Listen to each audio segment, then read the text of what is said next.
नमस्कार सभी को। जिस प्रकार से बिहार विधानसभा का मतदान प्रतिशत बढ़ा है और उसमें लगभग कह सकते हैं कि 9 से 10% प्रतिशत महिला मतदाताओं की भागीदारी बढ़ी है। ये कहीं ना कहीं मेरी जहां तक समझ है कि जो अंतिम चाल नीतीश कुमार जी ने चला, जिनको एक बेहतर रणनीतिकार और राजनीतिज्ञ कहा जाता है, कि जीविका समूह समूह के जो महिलाओं के खाते में 10-10 हजार रुपया जो उन्होंने भेजा, तो ये कहीं ना कहीं मत प्रतिशत बढ़ाने में जीविका समूह की बहुत ही बेहतर भागीदारी देखी गई। और इसको बहुत सारे, जैसे चुनाव के दिन मैं देख रहा था कि बहुत सारे वीडियो ट्रेंड कर रहे थे, जहां बूथ पे बिना किसी औपचारिक पत्राचार या किसी भी ऑथराइज्ड पत्र के बिना ही जीविका दीदी जो भी थी वो डटी हुई थी बूथ पे, और महिलाओं को ये कन्वेंस कर रही थी कि 10 हजार अभी आए हैं, 1,90,000 या 2 लाख अभी नहीं, नीतीश जी उधर और मोदी जी तेजस्वी ने भी तो भेजेंगे, वादा तो करा आपको महिलाओं वोट के लिए। देना है। हाँ। तो इससे क्या हुआ है कि जो महिलाओं का रुझान है, मैं जहां तक आकलन कर पा रहा हूं कि नीतीश कुमार के पाले में गया है।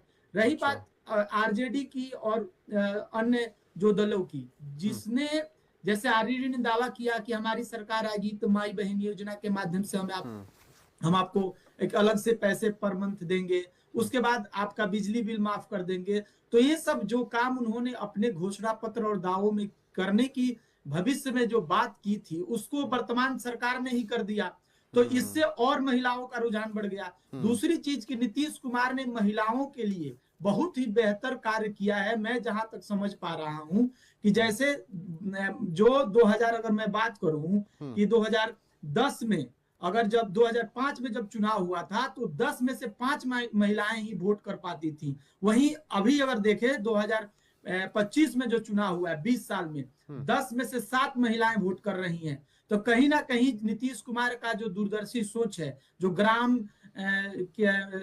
जो गांव आधारित अर्थव्यवस्था है बिहार की, और जो रूरल वुमेन एम्पावरमेंट की जो बात कर रहे हैं, चाहे वो कन्याओं को साइकिल योजना के माध्यम से साइकिल देना हो, उनको स्कूलों तक ले जाना हो, जो पंचायती राज संस्थाओं में महिलाओं की सहभागिता 50%, 50% करना हो, जो अभी 58% तक है। उसके बाद आपका महिला रिजर्वेशन हो, अभी जो जितने भी वैकेंसियां आ रही हैं बिहार में 35% रिजर्वेशन दिया गया। तो कहीं ना कहीं मेरा जो अनुमान है, मेरे पास कोई डेटा नहीं है, कोई सैंपल नहीं, मैं बस ये अनुमान लगा रहा हूं कि जो भी मत प्रतिशत में बढ़ोतरी हुआ है, लोकसभा में जो मत था टोटल 56%, जो सबसे लोवेस्ट था, वो कहीं ना कहीं